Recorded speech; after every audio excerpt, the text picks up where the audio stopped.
Muy bien, vamos a empezar entonces la clase viendo el tema de las tasas municipales. Como ustedes recuerdan de sus cursos previos de derecho tributario, el término genérico tributo comprende impuestos, contribuciones y tasas, ¿no? Entonces, el Código Tributario peruano no define qué es un tributo. La definición, el legislador pues no la ha consignado en la norma, prefiere tal vez que sea la doctrina o la jurisprudencia quienes aporten la definición.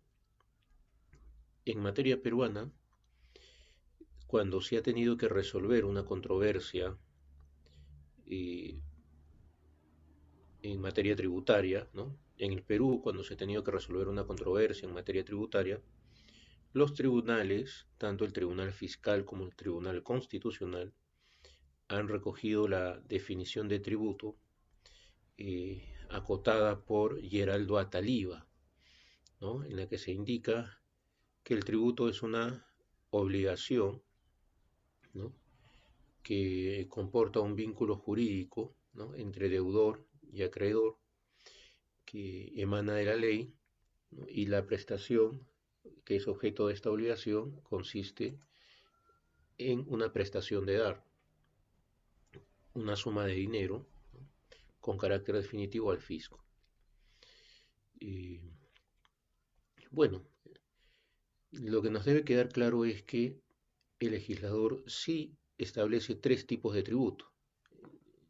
La ley peruana no define qué es el tributo, pero sí define tres tipos de tributo.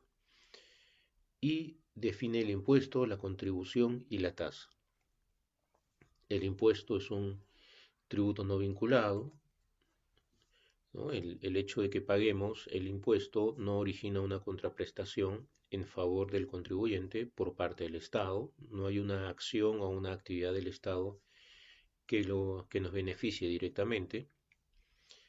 Eh, lo contrario sucede con las contribuciones y las tasas, que son tributos vinculados. Es decir, nace la obligación de pagar contribuciones y tasas porque el Estado, ¿no? Ha realizado una actividad que constituye para mí un beneficio o un servicio, ¿bien? Sea en el caso de contribución o de la tasa. Tenemos entonces que el hecho generador del impuesto es la riqueza. ¿Qué grava el impuesto? La riqueza de los contribuyentes. ¿Qué grava la contribución? Un beneficio que hemos obtenido por una obra pública o por una actividad estatal. ¿Qué grava la tasa? La tasa grava un servicio. Hemos recibido un servicio por parte del Estado. Bien, correcto. Y entre los tipos de tasa, vamos a ver a continuación que existen los arbitrios, los derechos y las licencias. Previamente, el legislador define qué entendemos por tasa, ¿no? Tasa con S por si acaso, no tasa con Z. En algunas evaluaciones el alumno escribe tasa con Z. La tasa, pues, eh, esa no es la tasa a la que se refiere el legislador. Tasa con S es el tributo cuya obligación tiene como hecho generador la prestación efectiva por parte del Estado de un servicio público individualizado en el contribuyente. Entonces tenemos aquí eh, que el hecho generador es la prestación efectiva por parte del Estado de un servicio individualizado en el contribuyente. Correcto. Entonces se habla de un servicio público, ¿no? Brindado a una generalidad de personas. En principio tenemos algunas características de la tasa. Primero, el tema de la legalidad, ¿no? Obviamente, como tú recuerdas, no hay tributo sin ley. No hay tributo sin ley que previamente lo haya creado. En el caso de las tasas, que es un tipo de tributo, ello también se aplica. Tiene que existir una norma legal que establezca el régimen jurídico de la tasa, que es materia de cobranza por parte del Estado. Luego el tema de la rogación, aunque esta característica de rogación aplica sobre todo en el caso de trámites administrativos, ¿no? Tasa, especie, derecho, donde el propio contribuyente es el que inicia la tramitación de un procedimiento administrativo y con motivo de ello es que se le cobra la tasa, especie de derecho, cuya recaudación o ingreso se encontrará destinado a cubrir el costo de ese trámite administrativo. ¿Bien? Como vamos a ver a continuación, esto es otra característica de la tasa. Luego hay una actuación estatal, entre comillas, hay una contraprestación, ¿no es cierto? Así es, la propia definición de tasa nos indica que tiene que haber un servicio público individualizado en el contribuyente. Quien presta ese servicio es un ente del Estado. Bien, entonces el Estado nos presta un servicio y como contraprestación a ese servicio tenemos que efectuar el pago de este tributo denominado tasa. Ese servicio público puede ser de tres tipos. Puede ser un arbitrio, como por ejemplo los arbitrios municipales. Puede ser un derecho que se paga por la utilización de bienes públicos o por tramitar un procedimiento ante un ente del Estado. Y finalmente las licencias. Las licencias que tenemos que pagar para obtener una autorización que nos permita realizar una actividad económica en provecho particular, ¿no? Siendo que esa actividad, por mandato legal, se encuentra sometida a fiscalización o control por parte de algún ente público. Entonces el monto que pagamos por concepto de la autorización, por concepto de la licencia, se encontrará destinado pues a financiar, aunque sea en parte, el costo que supone al ente público realizar sus actividades de fiscalización, ¿no? Sobre esta actividad económica que nosotros estamos realizando. Implica que existe, ¿no? un beneficio para el contribuyente. En todo caso, de manera más precisa diremos un servicio. Obviamente este servicio implica a posteriori un beneficio.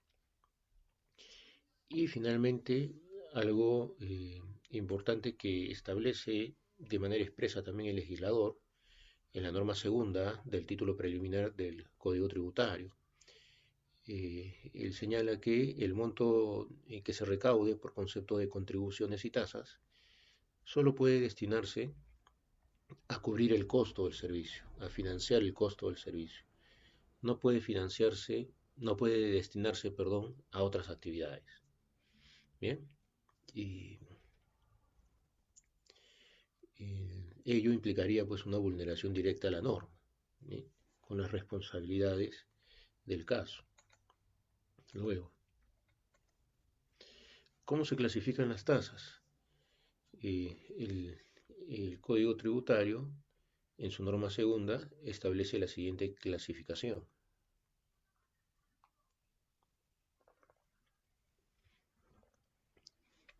El siguiente no es un numerus clausus, no es un número cerrado, porque la norma indica las tasas, entre otras, podrán ser, ¿no? Es decir, existe la posibilidad de que se creen nuevas tasas, ¿no? En adelante, en el futuro. Entonces es una norma viva, una norma abierta, eh, que define solamente tres especies.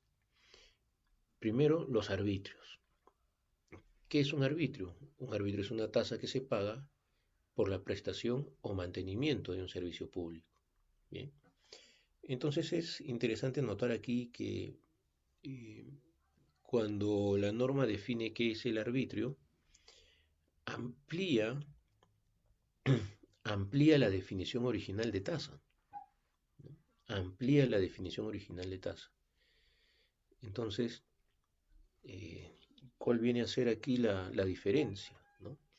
Por un lado tenemos que la definición de tasa nos dice es el tributo que se paga por la prestación o mantenimiento de un servicio público. Pero ¿cuál era la definición de tasa? La definición de tasa es la prestación efectiva de un servicio público individualizado en el contribuyente, una prestación efectiva. Esa es la definición general, ¿no? Tasa, prestación efectiva de un servicio. Pero la definición de arbitrio, que es una especie de tasa, te dice no, te dice prestación o mantenimiento. Es decir, podría no haber una prestación, pero igual tenemos que efectuar el pago de la tasa. Bien, entonces,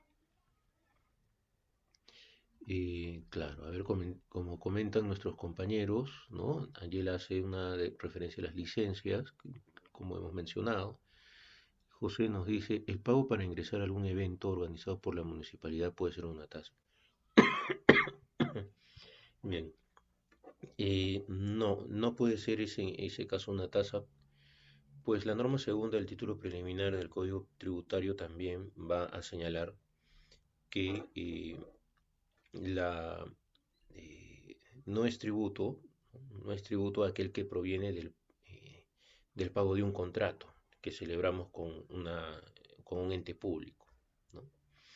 En ese sentido, si yo quiero ingresar a un evento, ¿no? y me van a cobrar, ahí tenemos que la fuente de ese pago no está, en la fuente de la obligación, mejor dicho, no es una norma legal, no es una ley, ¿no? o una ordenanza municipal, sino que viene a ser pues, un contrato por una prestación de un servicio, ¿no? Y, en efecto, el, el Estado tiene dos apariencias, ¿no? Es por un lado una persona de derecho público, pero por otro lado también puede celebrar contratos privados. Y en virtud de la celebración de un contrato privado pueden nacer obligaciones, ¿no? Pero estas obligaciones que nacen de un contrato privado eh, no tienen la naturaleza de tributo, ¿no? Porque el tributo nace de la ley, es una obligación que nace por mandato legal. Bien, eh, correcto. Luego, la tasa que se paga por la prestación o mantenimiento de un servicio público, ¿no? Vamos a pagar la tasa por la prestación o mantenimiento de un servicio público. Eso significa que podría ser que en el caso de los arbitrios no se me haya prestado un servicio, pero que eh, el servicio esté organizado por el municipio y esté disponible para cuando eh, yo solicite su aplicación, ¿no? A ver, vamos a poner un ejemplo. De repente, pues, eh, es conveniente recordar las clases de arbitrios que en la actualidad tenemos vigente en la mayoría de los distritos. En la mayoría de los distritos tenemos vigentes los siguientes, ¿no? Como indica Ángela, indica limpieza pública, ¿no? Serenazgo y mantenimiento de parques y jardines. Bien. El servicio de limpieza pública abarca a su vez dos servicios: recolección de residuos sólidos y barrido de calles. Serenazgo, seguridad ciudadana, es otro servicio público, otro arbitrio, y otro es el mantenimiento de parques y jardines. ¿Bien? De repente la municipalidad me quiere cobrar los arbitrios municipales del año. Bien, me notificará una resolución de determinación, ¿no? Al inicio del año nos llega a nuestros domicilios, ¿no? unas cartillas con la liquidación del impuesto predial y de los arbitrios municipales de ese año, ¿no es cierto? En enero, febrero nos llegan estas cartillas para efectuar los pagos. Así es. Como bien indica Sol, ¿no? Es conocida como la cuponera, ¿no? ¿Por qué motivo? Porque antes esas cartillas contenían cupones desglosables, ¿no? Y tú desglosabas un cupón, ibas a la caja del municipio y con ese pequeño documento te hacían el cobro, ¿no? Ahora, bueno, ya tiene la forma de cartilla, ¿no? Sí, pero igual se denomina eh, cuponera, cartilla. aunque el nombre técnico que ahora le ha puesto la Ley de Tributación Municipal es la declaración jurada mecanizada. Bien, y eso sobre todo en cuanto a impuesto predial, declaración mecanizada o actualización de valores. Lo vamos a ver cuando estudiemos el impuesto predial. La norma que la sustenta es el artículo 14 de la Ley de Tributación Municipal. Entonces, hemos colgado en el aula virtual la Ley de Tributación Municipal. Hay un archivo en Word, pero también hay un archivo en PDF, ¿no? Ahí vamos a ver cuál es el sustento legal de ese documento. Bien, entonces me, me notificaron los montos que tengo que pagar en el año, no pagué en la fecha de vencimiento, y de repente pues la municipalidad me va a notificar a mi domicilio unas resoluciones de determinación, ¿no? Señor, usted no ha pagado los arbitrios municipales, ¿no? No ha pagado por limpieza pública, parques y jardines y serenazgo, en lo que va del año, ¿no? Pague. Tiene 20 días para pagar. Si no paga dentro del plazo de los 20 días hábiles que se le otorga, su deuda pasa a cobranza coactiva y se le pueden trabar embargos en un procedimiento coactivo. Muy bien, entonces yo reviso el documento y digo, bueno, he recibido el servicio de limpieza pública, sí lo he recibido, porque ha pasado el camión de basura, ¿no? Recolección de residuos sólidos. He visto que el trabajador del municipio ha pasado con su escoba barriendo, ¿no? Barrido de calles. Mantenimiento de parques, sí, en mi urbanización hay un parque, he visto que le han dado mantenimiento, muy bien, pago. Pero serenajo, he recibido un servicio de serenajo. Este año he llamado alguna vez a serenajo para que me auxilie. No, este año no he llamado a serenajo en ningún momento. Ah, entonces no voy a pagar serenajo, ¿no? Eso podría decir alguno, ¿no? Y va a caja y quiere hacer un pago parcial o presenta una reclamación, ¿no? Y impugno esta resolución de determinación, que se deje sin efecto el cobro en el extremo del serenazgo, porque no hubo prestación efectiva del servicio. Este año jamás he llamado a serenazgo, ¿no? Y ofrezco como medio probatorio el informe que elabore, ¿no? El área de serenazgo, seguridad ciudadana, dejando constancia que jamás fulano de tal ha pedido este año el servicio de serenazgo, entre otros, ¿no? Bueno, entonces, ¿qué me va a contestar la municipalidad? O imagínate que tú estás haciendo tu CESIGRA o estás practicando o trabajando en el municipio y el gerente de rentas o de administración tributaria te dice, a ver, doctor, doctora, ¿no? Joven doctora, a ver, ¿cómo podemos responderle a este contribuyente? Haga un proyecto de resolución. Entonces, ¿no? Tú tendrías que ir pues a la definición de arbitrio, ¿no es cierto? La definición de arbitrio te dice, es la tasa que se paga por la prestación o mantenimiento. Entonces, en el caso del serenazgo, aplicas el término del mantenimiento del servicio público y el contribuyente se encuentra obligado al pago. Y esto también lo ha señalado el Tribunal Fiscal en jurisprudencia ya de hace varios años.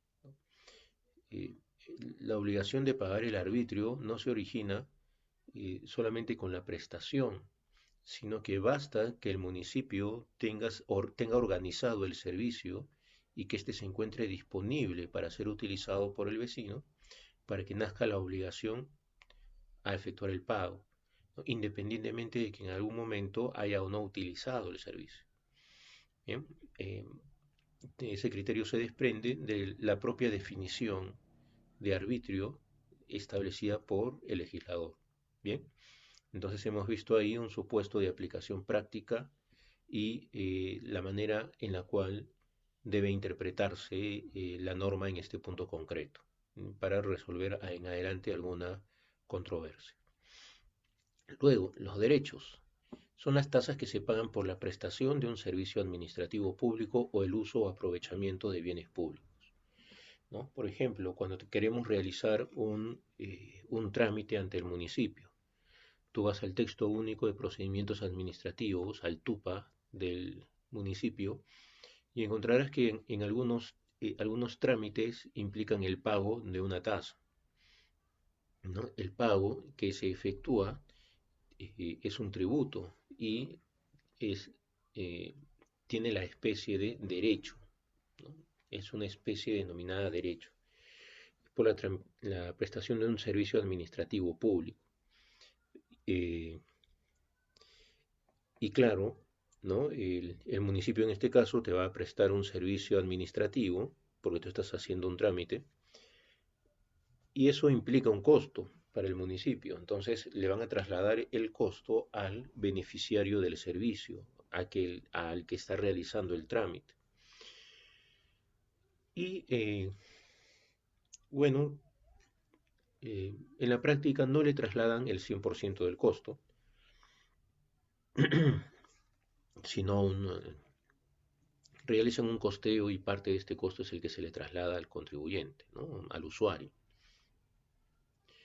En efecto, ¿no? Para brindarte un servicio, el municipio pues incurre en costos, ¿no? Una parte proporcional del sueldo del trabajador, por ejemplo, que va a atender el pedido, y la parte proporcional pues del personal de mesa de partes que recibe el escrito, la parte proporcional del costo del mensajero o del courier que va a notificar en el domicilio que has consignado, la respuesta del municipio, ¿no? El acto administrativo que emitirá el municipio con la aprobación de tu trámite, una parte proporcional pues de los servicios públicos, ¿no? Que son necesarios para el funcionamiento del local, ¿no? Donde se va a prestar el servicio, etcétera, ¿no? Se va a hacer un costeo detallado, y solamente una parte del costo de esa prestación del servicio, para tu caso concreto, es el que se te va a trasladar eh, para el pago de este derecho. ¿Bien? O también se indica el uso o aprovechamiento de bienes públicos. Tenemos el caso de la tasa de eh, por estacionamiento, ¿no? Estacionamiento vehicular, a la que hemos hecho referencia en clases anteriores cuando veíamos el sistema tributario municipal, ¿no? Tú utilizas parte de un bien público, que es la vía pública, para un provecho particular, que es dejar estacionado tu vehículo temporalmente. El legislador indica que estás utilizando un bien público, estás aprovechando un bien público en provecho propio y por tanto el municipio se encontrará legitimado a emitir una ordenanza eh, que disponga el cobro de una tasa. Bien, la especie de tasa será derecho por utilizar aprovechar un bien público. Bien, luego, a ver, tenemos el pago por la instalación de agua potable es un derecho. Bien, correcto. Entonces, ante esta inquietud que formula nuestro compañero, ¿no? Participando de esa manera en la clase, pues tendremos que indicar que, de acuerdo con lo que indica también la norma segunda del título preliminar del Código Tributario, eh, en nuestro país, al menos en el Perú, no el pago que nosotros realizamos ante Sedapal, por ejemplo, ¿no? Para que nos instalen el agua potable, o ante esta misma entidad, ¿no? Pagando los recibos mensuales por consumo de agua, no califica como tributo, no califica como tributo. ¿Por qué? Porque la propia norma nos lo indica de manera expresa, ¿no?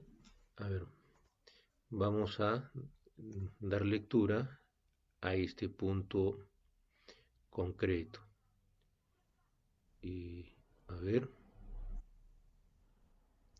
vamos a compartir entonces la pantalla. He abierto aquí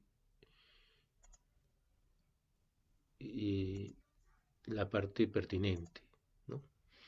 Bien, acá tenemos lo siguiente. Voy a resaltar o sombrear, en todo caso, la parte de la norma segunda del título preliminar eh, que, que nos va a servir para estas dos inquietudes planteadas por un par de compañeros, ¿no? ¿Qué es lo que nos dice la parte sombreada dentro de la norma segunda del título preliminar? No es tasa el pago que se recibe por un servicio de origen contractual. Bien, entonces, si la municipalidad organiza un concierto en un auditorio municipal y yo quiero asistir al concierto y pago mi entrada, eso será tributo por el hecho de que lo cobra el municipio. No será tributo porque el origen de esa obligación es un contrato en todo caso, no es un mandato legal, ¿correcto? No es un mandato legal el que efectúe ese pago. Eh, en el caso de Sedapal, ¿no? Sedapal es una empresa pública del Estado y el pago que yo efectúo a Sedapal para que me hagan la conexión de agua potable y el pago que hago mensualmente por el servicio de agua tiene su origen en un contrato que yo celebro con Sedapal, ¿no? Su origen no es una ley, no hay un mandato legal en ese caso. Por tanto, no es tasa y en ese sentido no es tributo tampoco. Bien, y ese criterio tendremos que aplicarlo también en otros supuestos. Bien, muy bien, correcto.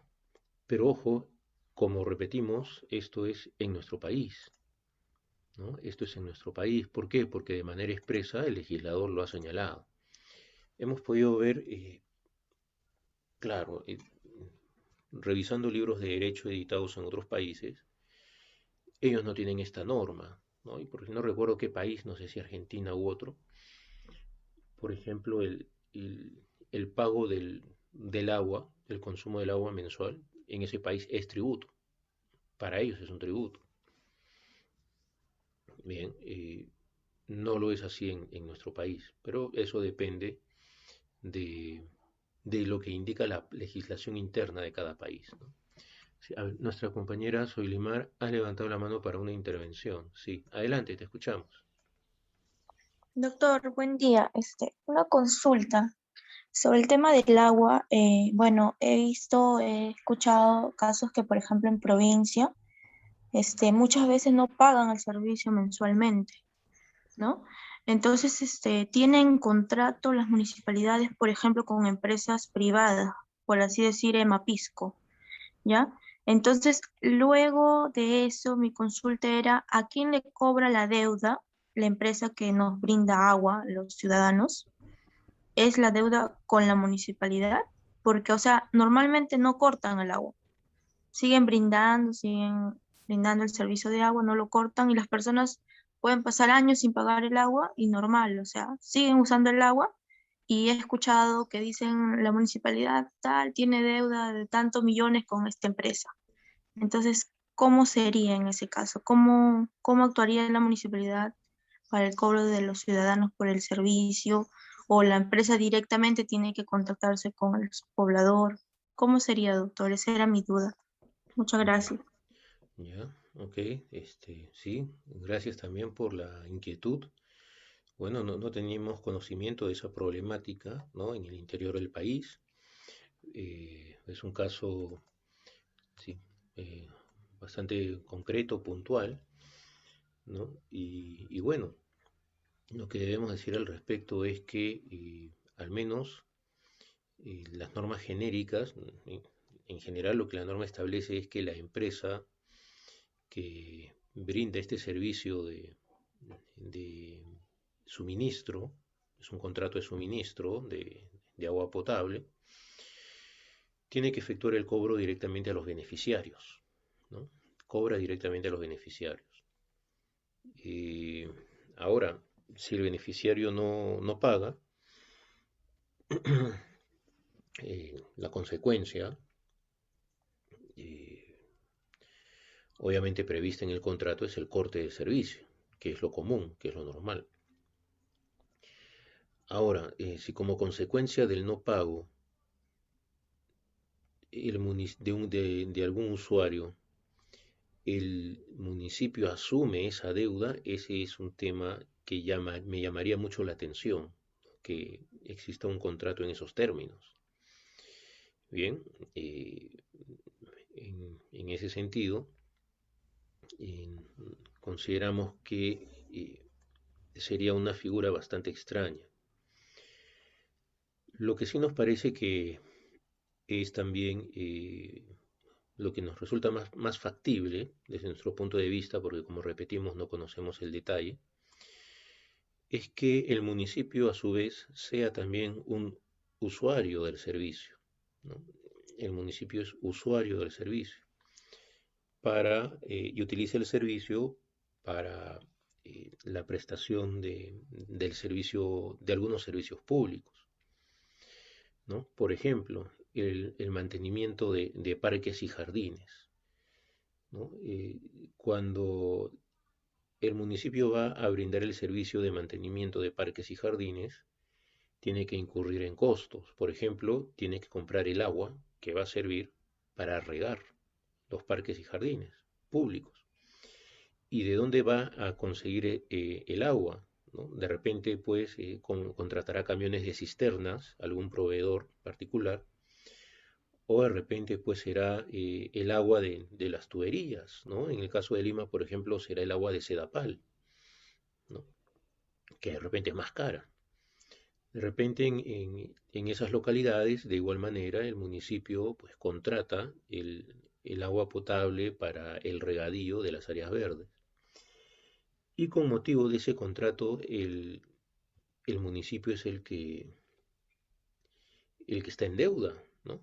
De repente el municipio es el que debe el pago del agua que ha utilizado para la prestación de ese servicio público.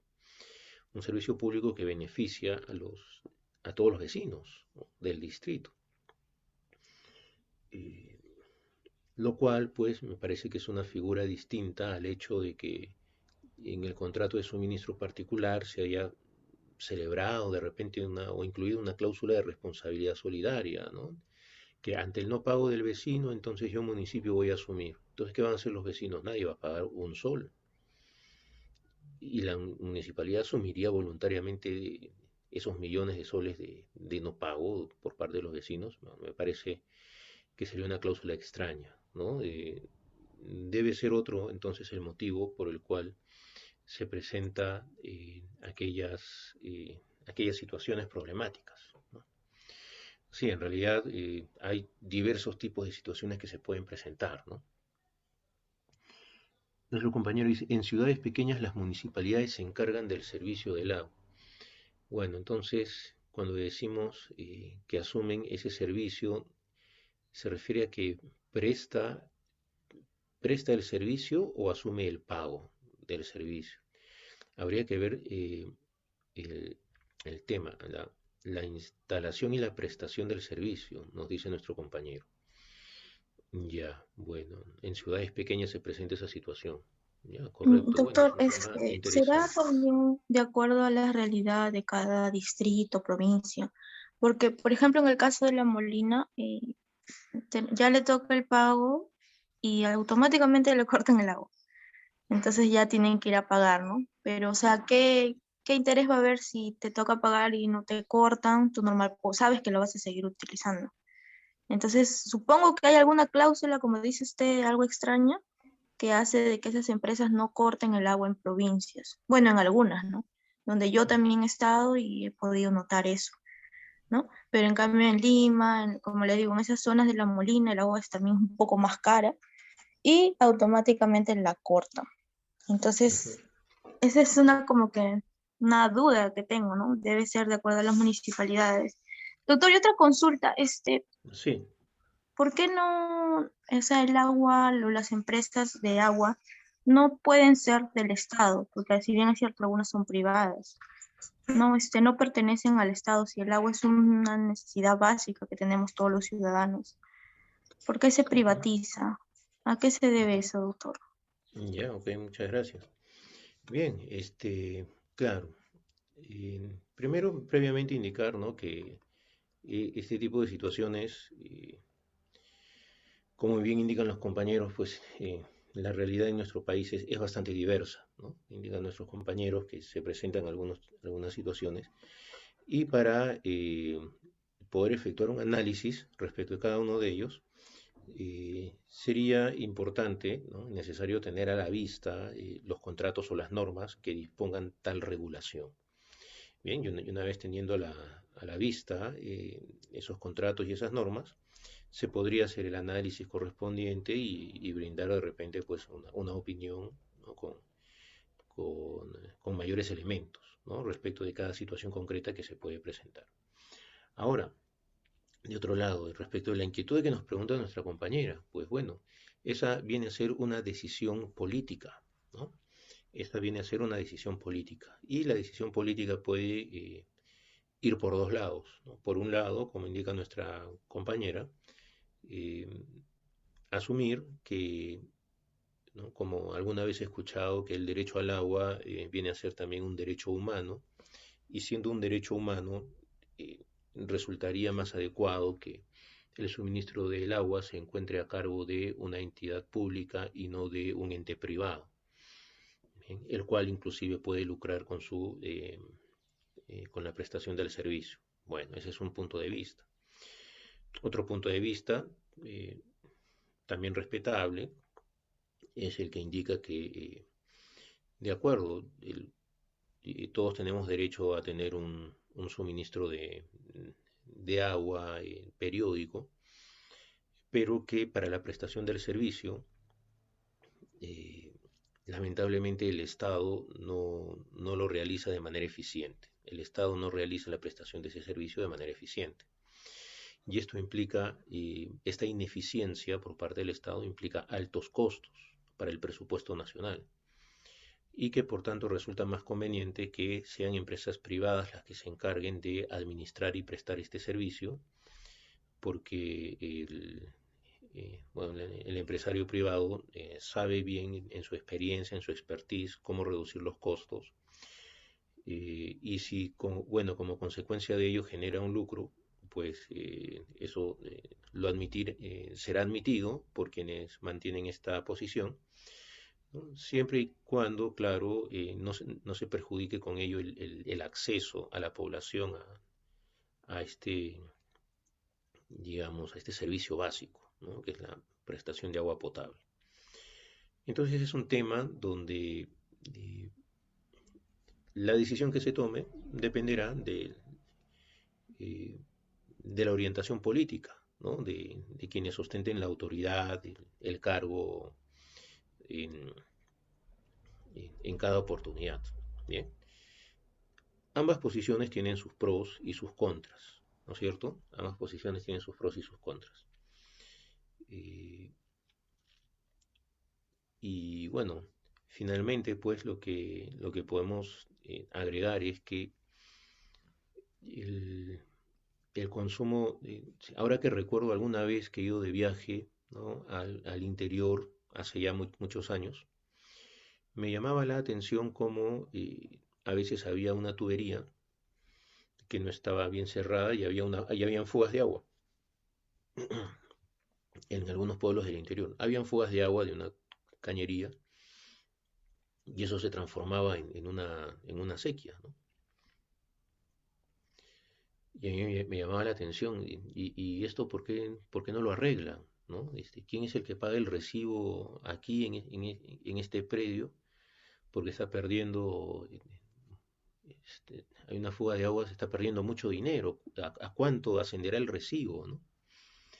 Y ahora encuentro pues alguna explicación con lo que comentan nuestros compañeros, ¿no? Que eventualmente no se paga por ello y pues eh, eh, me precisan también que el municipio podría ser que esté asumiendo esos pagos, ¿no? Pero ¿de dónde obtiene el municipio el dinero para esos pagos? En esos pueblos también la recaudación por concepto de impuesto predial o de arbitrio será muy reducida o casi nula. Entonces ahí tenemos que el pago viene a través, o tendría que llegar a través de partidas del Estado, del gobierno central, ¿no? Para que el municipio asuma sus deudas. Entonces, a fin de cuentas, el dinero viene del Estado, de los impuestos que pagamos todos los peruanos, ¿correcto? Entonces, es una situación un poco extraña, entonces la que se aprecia, ¿no? Y bueno, agradecemos lo que nos señalan nuestros compañeros porque nos permite aproximarnos a esta realidad, ¿no? Nuestro compañero Chali aporta también indicando que puede ser de manera subsidiaria ante el Estado, que se puede privatizar en zonas que no llega, por ello llega a CEDAPAL. Claro, adicionalmente, ¿no es cierto? De repente, pues el Estado no se da abasto para cubrir todo el país con el servicio de agua potable y ante ello resulta necesaria pues, la intervención de la empresa privada que lo realice, ¿no? Eh, pero bueno, también es cierto que la actividad de la empresa privada no se entrega, ¿no? Eh, como un feudo, ¿no? Hay un comentario sobre el particular de Solimar, ¿no? Que podría conllevar a un oligopolio. Claro, entonces la concesión a la empresa privada no es pues una entrega con total libertad para hacer lo que el empresario desee y además cobre la cantidad que quiera ganar, ¿no? Establezca los precios que mejor le parezca, sino que existe toda una normativa, ¿no? Toda una regulación eh, bastante detallada, ¿no? No he entrado a revisarla, pero la he visto desde afuera y es bastante minuciosa sobre la regulación de estas empresas. Y además, y además, hemos podido advertir otro tema, que algunas de estas empresas prestadoras de estos servicios de agua potable muchas veces se ven en situaciones de casi quiebra. Estas empresas que prestan el servicio de agua potable, he podido ver al menos en temas tributarios, tienen muchas de ellas importantes deudas tributarias, bien, por un tema de falta de liquidez, o sea, no es el negocio del siglo tampoco prestar esos servicios de agua potable, ¿no? Parece que hay una serie de regulaciones y de dificultades, pero bueno, es un tema particular. Y a ver, finalmente, para seguir avanzando, nuestra compañera Chali también aporta al debate, indicando que el pago es mínimo en cuanto al agua, ¿no? Es de Abancay y por su experiencia ve que el agua se desperdicia mucho, así es, ya que no tiene el medidor que tiene Sedapal, de igual manera en Chosica y Chaclacayo. Ah, sí, es correcto. Sí, de igual manera hemos visto lo que indica nuestra compañera. Hay bastante desperdicio de agua, ¿no? Y llama la atención, pero que aquí nadie paga el recibo. Y lamentablemente esa es una consecuencia del hecho de no pagar, ¿no es cierto? De dar las cosas por gratis. Bueno, el agua es gratis, entonces como nadie paga, no se cuida, se desperdicia y eso afecta a otros, ¿no es cierto? Eso afecta a terceros. Ah, sí, ya Abimael dice, bueno, en algunas zonas el agua abunda, sí, correcto, también. Eh, bien, está bien. Luego, entonces, es un debate interesante, ¿no? Este tema del agua. Una meritaría, pues, inclusive un estudio particular, ¿no? Una serie de investigaciones sobre esa problemática. Me parece que incluso hay una autoridad en el país que se encarga de esos temas, ¿no? Creo que es la Autoridad Nacional del Agua, ¿no? Que tiene su sede en San Isidro, si mal no recuerdo, donde se ven varios temas, ¿no? Vinculados a esa problemática, ¿no? Así es como redondea nuestra compañera Shali. Bien, muy bien. Entonces, todo esto como consecuencia eh, de la pregunta, ¿no? Formulada por ustedes mismos respecto de si el pago que se realiza por tales conceptos tiene naturaleza tributaria. Como hemos señalado, al menos en nuestro país, no son tributos. En otros países se considera tributo. ¿Bien? Y finalmente, bueno, como hemos comentado, las licencias, que graban la obtención de autorizaciones específicas para la realización de actividades de provecho particular, sujetas a control o fiscalización. Bien, claro, hemos comentado también el tema de las licencias, ¿no? En una clase anterior, si yo quiero poner una bodega acá en el distrito, tendré que obtener la autorización y eso implica un pago. Si quiero levantar un edificio, tendré que pedir licencia de edificación o de construcción. Eso implica que tengo que hacer un pago al municipio. El municipio tiene que fiscalizar la actividad económica que yo realizo por mandato pues, de la Ley Orgánica de Municipalidades, ¿no? Bien, y vamos a centrarnos ahora en el punto concreto referido a los arbitrios municipales.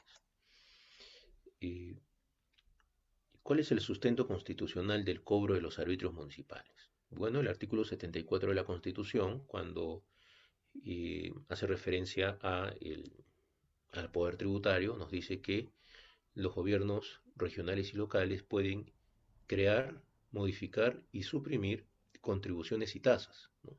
Y si hablamos de tasas, estamos hablando de arbitrios, derechos y licencias. O exonerar de estas dentro de su jurisdicción, ¿no? Con los límites que señala la ley. Y de otro lado, ¿no? Los gobiernos locales promueven el desarrollo y la economía local, prestación de servicios públicos, etcétera.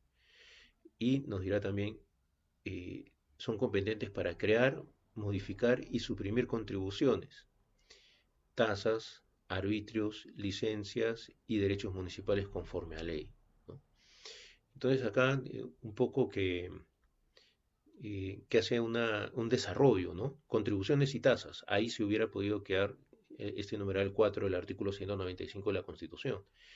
Pero dice contribuciones, tasas y a continuación desarrolla los tipos de tasas, ¿no? Arbitrios, licencias y derechos municipales, conforme a la ley. Bien, entonces es conveniente que haga el detalle, ¿no? Para que sea más gráfico. Eso en cuanto a la Constitución, como sustento constitucional. Ahora, como sustento legal, tenemos Ley Orgánica de Municipalidades, en su artículo 40 señala, las ordenanzas en materia tributaria, expedidas por las municipalidades distritales, deben ser ratificadas por las provinciales de su circunscripción para su vigencia. Entonces acá tenemos una obligación establecida por esta Ley Orgánica de Municipalidades. El distrito de manera autónoma pues emite una ordenanza que regula el régimen jurídico de determinado tributo, ¿no? De determinada tasa, por ejemplo los arbitrios. Pero para que entre en vigencia esa ordenanza, previamente tendrá que ser revisada. Debe pasar por un proceso de revisión y si es encontrada conforme por la provincial, procede a su ratificación. Entonces, esa es una especie de control, ¿no? Previo a la entrada en vigencia de la norma. Se controla el instrumento legal emitido por la municipalidad distrital por parte de la provincial, por mandato de la Ley Orgánica de Municipalidades. Sí, nuestro compañero José, a ver, ha levantado la mano para una intervención. Adelante, José, te escuchamos. Sí, doctor, buenos días. ¿Me escucha? Sí, sí se escucha bien. Doctor, una pregunta. Las municipalidades, dentro de sus facultades en materia tributaria, pueden, por ejemplo, no sé qué palabra utilizar, voy a utilizar regular o reglamentar, pero de manera coloquial, no formal. Este, por ejemplo, una ley general, voy a poner un ejemplo, en este caso de pandemia, el Ministerio de Salud eh, pone una ley de las obligaciones que tienen las instalaciones públicas para poder volver a la actividad económica. La municipalidad puede, dentro de sus facultades, esa ley y adecuarla a adecuarla dentro de sus posibilidades para poder gestionarla de manera más adecuada. No sé si se entendió. Sí, sí, José, sí se entendió la pregunta. Gracias. Bueno, previamente tendremos que indicar que un poco esta inquietud eh, resulta ser un poco ajena, ¿no? A la materia tributaria, que es materia del curso que estamos desarrollando. Sin embargo, de manera general, pues eh, podemos indicar que siempre y cuando no se desnaturalice, ¿no? O se contradiga, nosotros consideramos factible que se implemente una reglamentación o una regulación de manera de poder concretar su ejecución al interior de una jurisdicción distrital. Bien, eso pues lo comentándolo a nivel genérico, ¿no? Utilizando un razonamiento jurídico general y no específico, a no ser que haya pues alguna disposición en contrario, ¿no? Nos parece que en tanto y en cuanto no exista una contradicción o una vulneración a lo que indica la norma general, resultaría factible. Bien, en todo caso, pues de repente no sé si tienen en materia paralela ustedes un curso tal vez de derecho municipal, ¿no? Donde se podrían abordar también estos temas, ¿no? Pero bueno, nosotros cumplimos eh, eh, con emitir nuestra opinión, ¿no? Emitir nuestra opinión sobre el respecto. Y sí, y agradecemos, ¿no? Todas las preguntas, todas las participaciones, porque eso nos permite evaluar los distintos temas vinculados, ¿no? a nuestra materia, lo cual es positivo siempre. Bien, a ver, tenemos entonces el tema de que las ordenanzas emitidas por las municipalidades distritales tendrán que ser ratificadas por la municipalidad provincial para su entrada en vigencia. Esto encuentra una justificación, de acuerdo con lo analizado por el Tribunal Constitucional, en el sentido que lo que se pretende es una armonización a nivel tributario de las disposiciones emitidas por todos los distritos de la jurisdicción provincial. Bien, en efecto, pues de repente no vaya a darse situaciones dispares, ¿no? Por ejemplo, el límite del distrito A con el distrito B es una avenida, ¿no? Para el lado sur es un distrito y para el lado norte, cruzando la pista, cruzando la avenida es otro distrito. Y la prestación del servicio de recolección de residuos sólidos, por ejemplo, en el lado del distrito A es 10 veces más que en el lado del distrito B, ¿no? Cuando en realidad viene a ser la misma zona. Entonces, por ejemplo, me parece que esa podría ser alguna de las situaciones que pueden presentarse, ¿no? Que ameritaría una armonización. Además, también la municipalidad provincial puede hacer de filtro si es que detecta que alguna ordenanza distrital está vulnerando algún principio constitucional tributario y formulará la observación a la distrital que eventualmente podrá realizar algún ajuste a sus ordenanzas. Bien. Y luego, la ley de tributación municipal también, respecto a los arbitrios, nos dirá que son las tasas por servicios públicos o arbitrios. ¿No? Las tasas por servicios públicos o arbitrios se calculan en el último trimestre de cada ejercicio fiscal. Entonces, están estableciéndose reglas anteriores de su aplicación en función del costo efectivo del servicio a prestar. Es decir, te dice, primero tienes que hacer un costeo del servicio. Eso es lo primero que tienes que realizar, el costeo del servicio. Y después vas a distribuir ese costo entre los contribuyentes. Luego, también dirá en otro artículo, el 69A, las ordenanzas que aprueban el monto de las tasas por arbitrios, explicando los costos efectivos que demanda el servicio según el número de contribuyentes. Entonces, aquí tenemos entonces que deben explicarse los costos efectivos. Entonces, tiene que haber un breve desarrollo. La ordenanza tiene que explicar el costo. Y tiene que tomar como referencia el número de contribuyentes. Es un dato que no puede estar omitido. Y los criterios que justifican los incrementos, de ser el caso, deben ser publicadas a más tardar el 31 de diciembre del ejercicio fiscal anterior al de su aplicación. Entonces, no sé si ustedes han visto, ¿no?, la publicación del diario oficial El Peruano de fecha 31 de diciembre o días anteriores. Ahí es increíble, ¿no?, la cantidad de hojas del diario oficial El Peruano de las normas legales que vienen con el periódico de ese día, ¿no? ¿Por qué? Porque ahí se vence, pues, el tema de la publicación de las ordenanzas de los arbitrios. Entonces, la mayoría de distritos llegan a las justas el 31 de diciembre, ¿no?, para publicar en el Peruano el 31 de diciembre todo ese paquete de normas. La difusión de estas ordenanzas se realiza conforme a lo dispuesto por la ley orgánica, ¿no? Publicación en el diario oficial del peruano y en otros lugares del interior del país se aplican otros medios. Correcto. Bien. Entonces, respecto del tema de los arbitrios, hay dos sentencias emblemáticas importantes en nuestro país, emitidas ambas por el Tribunal Constitucional. La primera de ellas, referida a ordenanzas de la Municipalidad Distrital de Santiago de Surco, en Lima, y la segunda respecto de Miraflores, que es la que va a ser materia de control de lectura la próxima semana.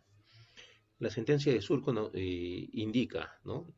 La vigencia de una ordenanza distrital de arbitrios está condicionada a la ratificación provincial. ¿Qué había sucedido? Había sucedido que algunas ordenanzas que establecen el régimen tributario de los arbitrios municipales en Surco, en esa época, no habían sido ratificadas por la provincial. Bien, entonces, no obstante, se aplicaban para la cobranza del tributo correspondiente. El plazo para alcanzar la ratificación de las ordenanzas debe coincidir con el señalado en el artículo 69, o sea, 31 de diciembre. ¿No? Recuerdo que en ese caso habían algunas ordenanzas que habían sido aprobadas pues en febrero o marzo del año siguiente, lo cual implicaba pues que ya se había vencido el plazo. Luego, esta sentencia plantea la determinación de los arbitrios en función a criterios específicos para cada caso. Es decir, en el caso de limpieza pública vas a aplicar criterios que no van a ser los mismos que para serenazgo y tampoco los mismos para parques y jardines. Entonces, cada arbitrio para la distribución del costo entre los contribuyentes debe tener sus propios criterios. Establece también la obligatoriedad de exigir a cada contribuyente su cuota contributiva ideal, que no debe ser superada. Entonces, la idea es establecer o llegar al ideal, ¿no? Como dicen los españoles, al ideal de la justicia tributaria. Si estamos hablando del pago que se realiza por la prestación de un servicio, entonces lo que debo pagar es exactamente el monto que me corresponde por el servicio que se me ha brindado, ¿no? Y no debo pagar más que eso. Permite la aplicación del criterio de capacidad contributiva, pero para bajar la cuota estándar. Así es, yo debo pagar por el servicio que me brindan. Y si yo tengo mucha capacidad contributiva, eso no debería significar que por tal motivo pague de más, porque yo debo pagar por el servicio que se me brinda y no un adicional. Vamos a ver cómo la sentencia posterior relativiza ello. Pero yo debo pagar por el servicio que se me brinda. Pero si no tengo capacidad contributiva para asumir ese costo, esta sentencia me dice que cabe aplicar el criterio de capacidad contributiva para bajar esa cuota. O sea, me aplicarán algún beneficio o alguna exoneración, ¿no? Claro, entonces vamos a ver cómo esto encuentra concreción en el caso de la prestación de algunos servicios, ¿no? Como vamos a ver a continuación. Entonces, hemos recogido aquí algunos elementos de la sentencia 041 del caso de Surco. Y ahora vamos a ver elementos de la sentencia 053 del caso de Miraflores, ¿no? Que va a ser materia de control la próxima semana. En esta sentencia se reitera la importancia de la ratificación como requisito para que entre en vigencia una ordenanza distrital. Bien, entonces, si bien es un trámite administrativo formal, es un requisito establecido por la Ley Orgánica de Municipalidades. Si es que no tengo la ratificación hasta el 31 de diciembre y a esa fecha no publico mi ordenanza distrital ratificada ya, pues no puedo utilizar esa norma para cobrar los arbitrios del ejercicio siguiente, sino que tendré que aplicar mi norma anterior. Bien. Realiza una revisión de los criterios propuestos en la sentencia anterior y propone parámetros mínimos de validez. Bien, y eso lo vamos a ver a continuación. Prohíbe el uso del criterio valor de predio por estar relacionado con la capacidad contributiva del contribuyente. Así es, en efecto, ¿no? Sobre el particular, entonces, diremos que para establecer el monto que le corresponde pagar a cada contribuyente, a cada vecino, por concepto de arbitrios municipales, hay que seguir todo un procedimiento. La primera parte del procedimiento es la siguiente, es el costeo. Hay que efectuar el costo de la prestación, hay que determinar el costo de la prestación del servicio. ¿Cuánto nos va a costar como municipalidad, ¿no? En otras palabras, cuánto nos va a costar como municipalidad prestar el servicio de limpieza pública o de parques y jardines o de serenazgo? ¿Bien? Tendrá que realizarse el costeo. Me parece que hemos puesto algunos ejemplos en la clase anterior, de modo que no vamos a redundar sobre eso. De repente, para prestar el servicio de serenazgo del próximo año, el municipio necesitará pues 30 millones de soles. Eso es lo que vale prestar el servicio de serenazgo en todo un distrito durante un año, por ejemplo, ¿no? 30 millones de soles. El de limpieza pública nos costará 40 millones de soles. El de mantenimiento de parques y jardines, ¿no? También 30 millones de soles. Total, 30 y 30, 60 más 40, 100 millones de soles. Bien, el próximo año brindar los servicios nos va a costar 100 millones de soles. Ahora, ¿cómo distribuimos esos 100 millones de soles? ¿De dónde conseguimos esos 100 millones de soles para prestar los servicios? Eso lo tiene que pagar. ¿Quién? Lo tienen que pagar los contribuyentes, ¿no es cierto? Porque el arbitrio es la tasa que se paga por la prestación de un servicio público, ¿no? Así es como indica Shadi de los recaudos, de la recaudación, ¿no? De la recaudación que obtengamos.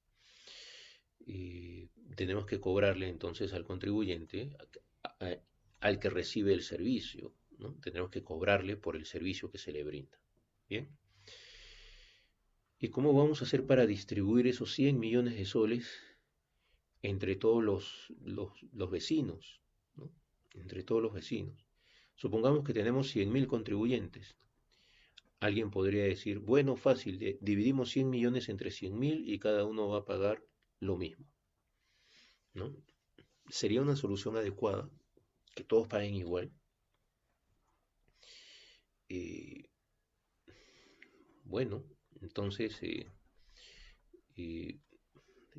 tenemos, para empezar, ¿no? Como aporta también nuestra compañera, no todos van a pagar, ¿no es cierto? Hay gente que simplemente no va a querer pagar.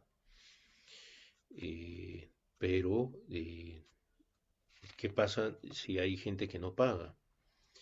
Por el hecho de que haya algunos vecinos que no paguen, entonces una solución, ¿cuál podría ser? Bueno, como yo sé que hay unos que nunca pagan y hay otros que siempre pagan, entonces voy a cobrarle más a los que siempre pagan, ¿no? Para ahí obtener, compensar ese no pago de los morosos, ¿no? ¿Será eso posible?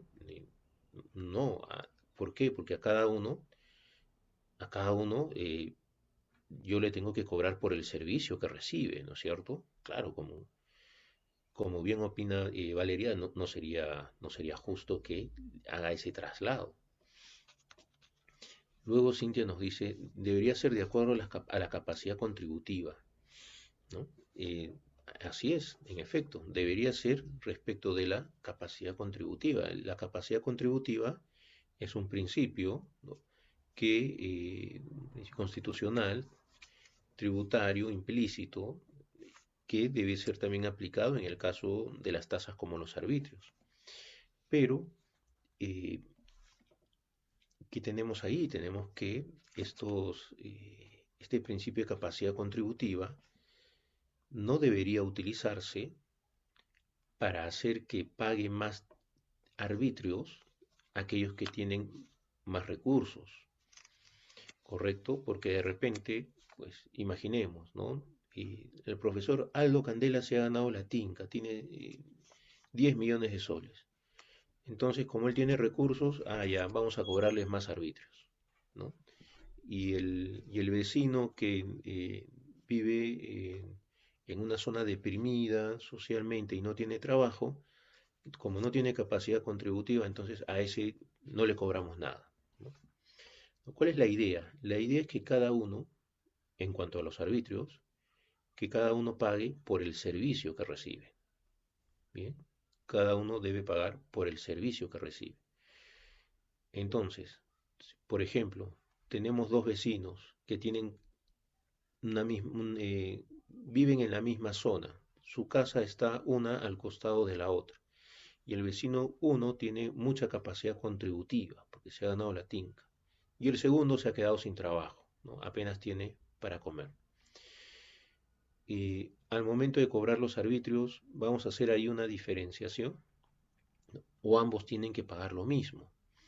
De repente ambos tendrán que pagar lo mismo porque a ambos se les brinda el mismo servicio, ¿no es cierto? Por ejemplo, si hablamos de residuos sólidos, A ambos se les brinda el mismo servicio. Pasa el camión de basura para ambos, con la misma frecuencia. Pasa el trabajador municipal para barrer la calle con la misma frecuencia. El mantenimiento de parques y jardines, ¿no? del parque, de la urbanización, pues ambos podrán gozar de esa área verde de igual manera. Bien, entonces el hecho de que uno tenga mayor capacidad contributiva que el otro no debería significar en principio que le tengamos que cobrar más por concepto de arbitrios. ¿Por qué? Porque tenemos que pagar por el servicio que recibimos. Bien, entonces eso es primero. Pero la capacidad contributiva sí puede ser utilizada en el caso eh, de establecer alguna reducción, de establecer alguna reducción. Por ejemplo, a ver, supongamos que tenemos este vecino adinerado que vive en una zona residencial, ¿no? Que para ingresar a su urbanización tienes que pasar pues unos controles de vallas, ¿no? Y hay vigilantes con casetas, todo particular, ¿no es cierto? Entonces, si alguien quiere llegar a su domicilio tiene que pasar como dos controles, ¿no? Con vigilancia particular. Este vecino, bueno, pagará serenazgo también, ¿no? Porque el serenazgo va a circular por todo el distrito y realizará su labor, ¿no? Pero de repente la camioneta de serenazgo va a pasar pues una vez al día, ¿no? Frente a su casa, en su ronda. Pero ¿qué pasa en una zona deprimida económicamente y socialmente y hasta psicológicamente, ¿no? Tenemos que, de repente ahí hay mucha delincuencia. Y como hay tanta delincuencia, pues la municipalidad ha dispuesto que por ahí pase la camioneta de serenazgo 4 veces al día, ¿no? 4 veces al día tiene que pasar la camioneta de serenazgo en esa zona, porque hay mucha delincuencia. ¿Qué tenemos? Tenemos que a este vecino que vive en una zona pobre se le está brindando un servicio de serenazgo 4 veces mayor que aquel que vive en una zona acomodada. Significaría entonces que a este vecino pobre se le tendría que cobrar 4 veces más que al vecino que vive en una zona acomodada, ¿no? En teoría, hasta el momento. Pero ¿cuál es la realidad de los hechos? La realidad de los hechos es que ese vecino pues no tiene capacidad económica para efectuar ese pago. No tiene capacidad económica para efectuar ese pago. Entonces, ¿qué dice el Tribunal Constitucional?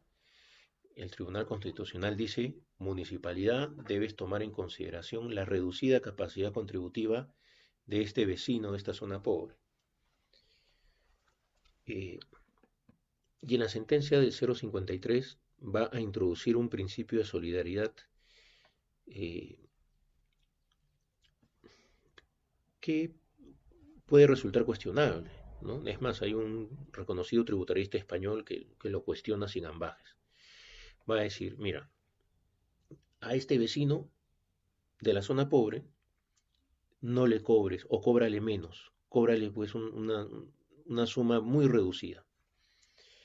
Es verdad, se le está brindando un mayor servicio y no va a pagar por todo el servicio que recibe, solamente por una parte muy reducida. Entonces, ¿qué vamos a hacer con todo el exceso, ¿no? del costo del servicio que se le está brindando a este vecino y que él no está pagando? ¿Quién lo va a asumir? El Tribunal Constitucional indica. Parte de ese exceso lo puedes trasladar a otros vecinos que sí tengan capacidad contributiva. Y el resto lo tienes que asumir tu municipio. Tu municipio tienes que asumir el resto. Tendrás que financiar eso con otros recursos que tú tengas, ¿no? Pero tú lo vas a asumir. Y una parte sí la puedes trasladar a vecinos que tengan mayor capacidad contributiva, ¿no? Entonces, este autor español indica ¿no? un momento, ya, que lo asuma el municipio, ya, de acuerdo, ahí no hay objeciones.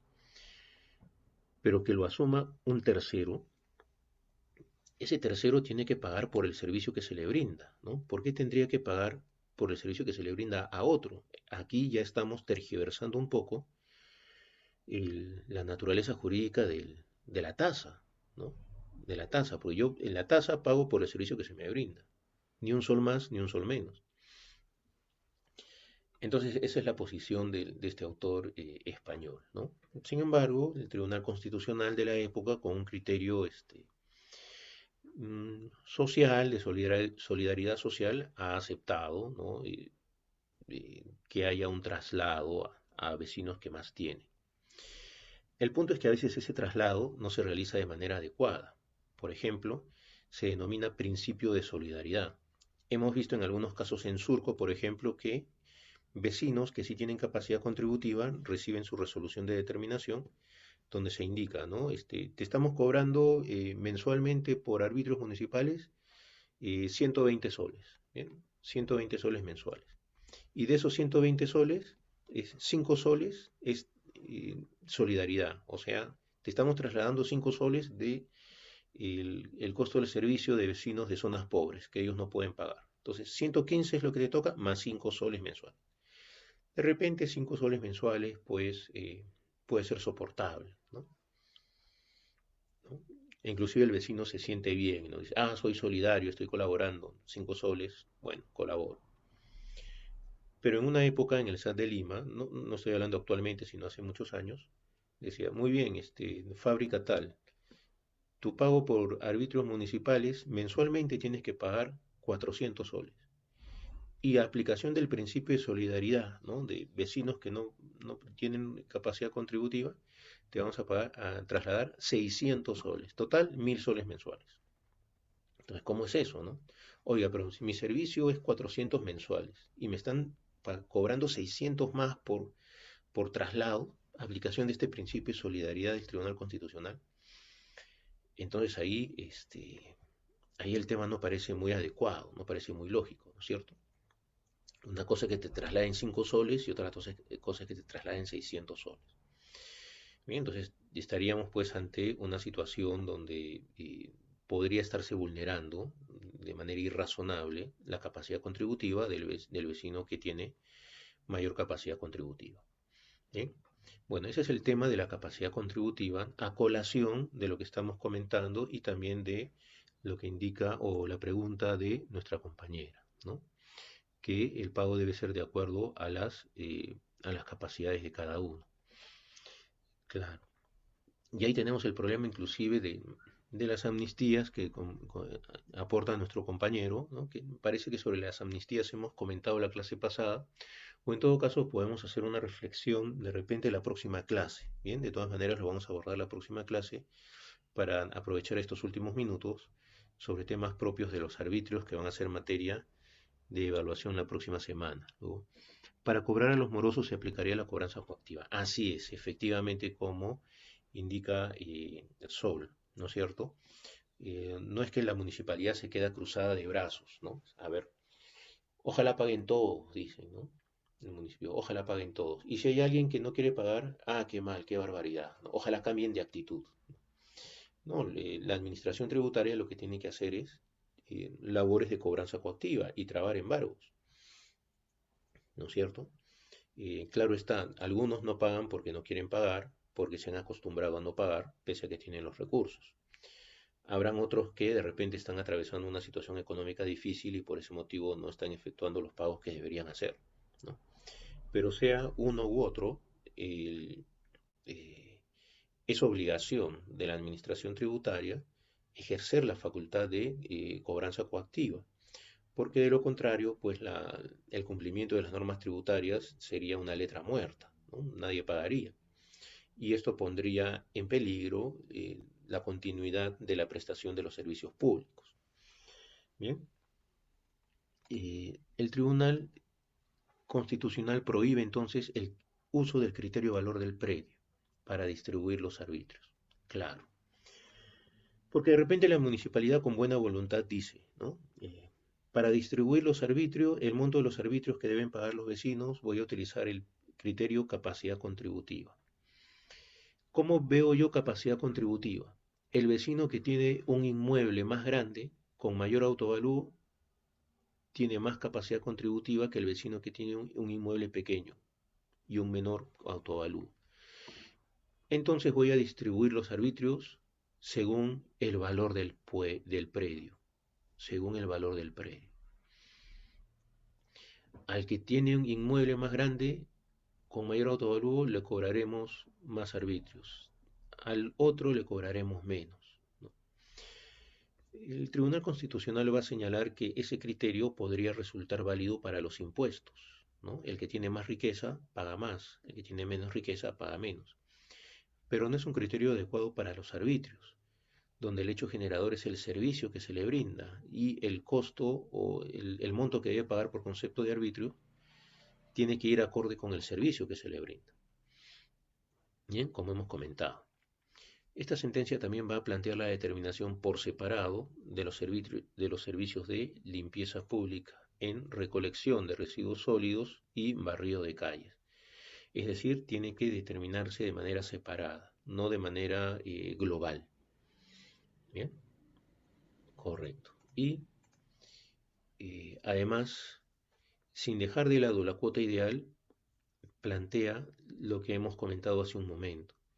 Dependiendo de las circunstancias sociales y económicas de cada municipalidad, la invocación de la capacidad contributiva con fundamento en el principio de solidaridad puede ser admitida excepcionalmente, en tanto se logre un mejor acercamiento al principio de equidad en la distribución. De evidenciarse una potencial desproporción de la recaudación como consecuencia de la reducción del arbitrio en situaciones excepcionales, el desbalance por tal diferencia debe ser compensado en mayor medida por los recursos del municipio, siempre que no afecte su presupuesto presupuestal, y así evitar su traslado total a los demás contribuyentes. ¿Bien? Entonces es lo que nos indica esta sentencia, ¿no? Respecto de los supuestos a los que hemos hecho referencia también hace un momento. Esta sentencia también fue importante en su momento porque dispuso que se deje sin efecto las cobranzas en trámite sobre la base de ordenanzas que no cumplen con los criterios que establece esta sentencia, ¿no? Y asimismo, pues, impide el inicio de las cobranzas coactivas de las deudas calculadas, determinadas, eh, sobre la base de ordenanzas inconstitucionales, ¿no? Que no cubren o que no cumplen con los criterios que va a establecer esta sentencia. Bien, pero no impide que se pueda efectuar el cobro sobre la base de ordenanzas válidas, ¿no? De periodos anteriores actualizadas, o de nuevas ordenanzas que emitan los distritos, ciñéndose a los criterios vinculantes que va a establecer el Tribunal Constitucional en esta sentencia. Este tribunal señala que los criterios de distribución de costos, ¿no? Entonces, ¿cómo es este tema de la distribución de costos? Recordemos entonces que hay dos momentos para establecer el monto de los arbitrios que deben pagar los vecinos. Primer momento, determinar el costo de los servicios. ¿Cuánto me va a costar a mí como municipio prestar el servicio de serenazgo, de mantenimiento de parques públicos, de recolección de residuos sólidos y de barrido de calles? Tengo que hacer un costeo detallado y explicado. Y cuando tenga el costeo anual, ¿no? En el ejemplo que hemos planteado, 100 millones de soles, tengo que distribuir ese costo entre todos los vecinos, ¿bien? Entre todos los contribuyentes. Los criterios para distribuir estos costos serán razonablemente admitidos cuando hubiere una conexión lógica entre la naturaleza del servicio y el presunto grado de intensidad del uso del servicio. Asimismo, señala que los criterios no pueden aplicarse como plantilla para todos los casos. Hay que tomar en cuenta la naturaleza del servicio. Es decir, dependiendo del servicio, se utilizarán criterios particulares para cada caso.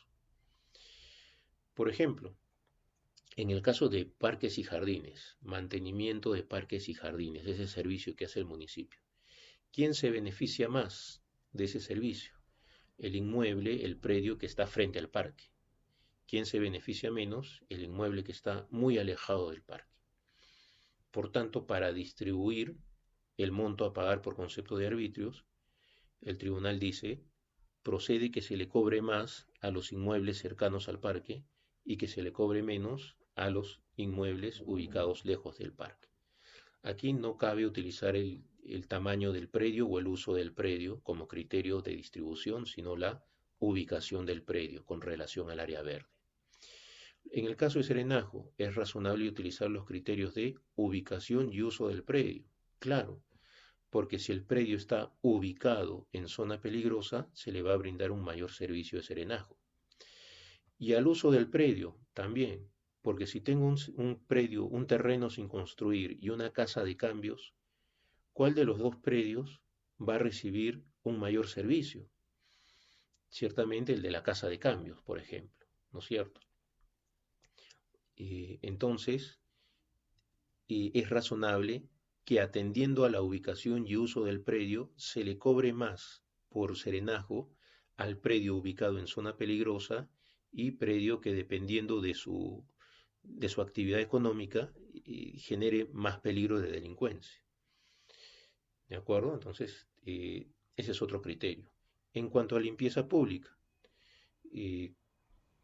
por ejemplo, tenemos el tema de recolección de residuos sólidos, ¿no? Recolección de residuos sólidos, cuando pasa el camión de la basura. ¿Qué criterio tengo que utilizar? Tengo que utilizar el tamaño, el criterio de, no me sirve aquí el tamaño del predio, lo que me servirá más bien, el tamaño del predio lo puedo usar para casa habitación y de manera secundaria para otros usos, pero lo que manda a efectos de recolección de residuos sólidos es el uso del predio, ¿no? Por ejemplo, tengo una casa habitación y un restaurante. ¿Cuál generará más residuos sólidos? Obviamente el restaurante. Entonces, podré cobrarle más al restaurante, pero menos a la casa habitación. Si es un restaurante y un mercado, ¿cuál de los dos generará más residuos sólidos? De repente el mercado, ¿no es cierto? Entonces, dependiendo del uso del predio, se cobrará más o menos por recolección de residuos sólidos. Si es casa habitación, bueno, si es una casa habitación grande donde viven 3 generaciones de familias, ¿no? 30 personas, cobraremos más. Si es una casa habitación donde solamente viven 4 personas, en principio se cobraría menos, ¿no? El problema es cómo consigo el dato del número de habitantes. En cuanto al barrido de calles, finalmente, ¿qué tenemos? Tenemos que si frente a mi casa barren una vez interdiario, pagaré X. Pero si frente a mi casa, que es una zona comercial, van a barrer 3 veces al día, entonces se hace el costeo de cuánto cuesta barrer un metro lineal y se efectuará la multiplicación correspondiente. Se pagará más el que recibe más servicio, pagará menos el que recibe menos servicio. ¿Bien? Muy bien, entonces hemos hecho de manera ajustada un resumen de lo que indica esta sentencia.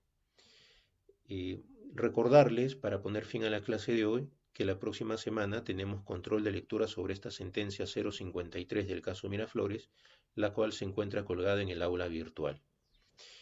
El control lo tomaremos al final de la clase de la próxima semana y durante la primera parte de la clase brevemente repasaremos estos temas y absolveremos cualquier pregunta que tengan respecto del contenido de esa sentencia para que puedan rendir un mejor examen. Bien.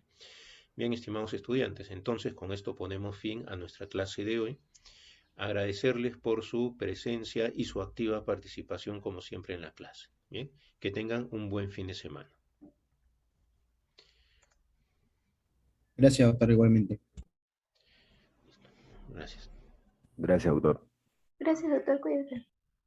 Muchas gracias, doctora. Hasta luego.